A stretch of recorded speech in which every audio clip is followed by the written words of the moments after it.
Pastor Steve Chambers from Grace Lutheran Church here in Edmonton. Welcome to another devotion.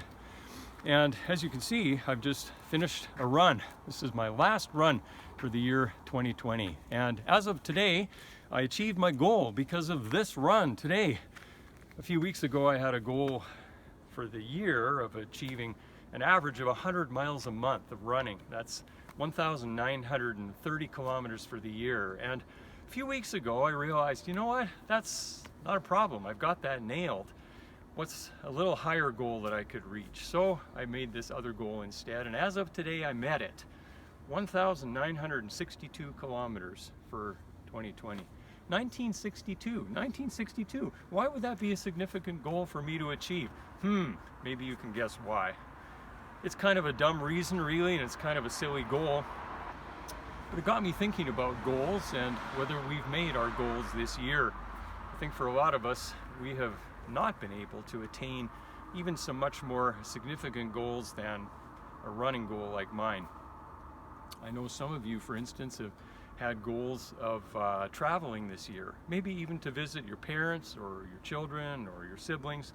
Haven't been able to do that. We know of some people who planned to start university in a different place this year. They weren't able to do that. Maybe you planned to change jobs, couldn't do that. Some of you I know have been waiting for surgery. You've had goals. You need to get this operation done, but because of the pandemic, you haven't been able to. It all gets me thinking about something that James tells us in chapter 4 of his New Testament letter, where he says, "Come now, you who say to yourself, tomorrow or the next day, let's move to this or that place and let's go into business and let's get ahead." Whereas James says, you don't even know about tomorrow. What is your life? You are like a mist that appears for a little while and then vanishes.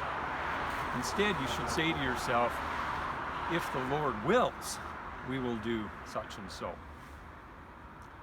I guess in some ways that sounds like kind of a devastating thing to face, right? If the Lord wills, we will do such and so. That reminds me that, I may not be able to achieve the plans that I have. I don't have the power to make things happen. I just can't do it. As the old saying goes, man proposes, but God disposes. It's up to Him, not us. We can't influence or even decide about our own future.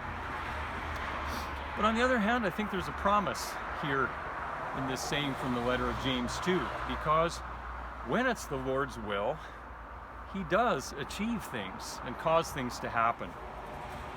Sometimes the things He causes still don't seem like good things to us. We don't really see His will working.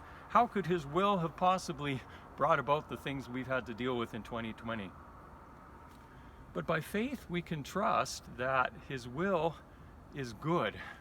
As Paul writes in Romans chapter 8, we know that in all things God works for the good of those who love Him, who are called according to His purpose.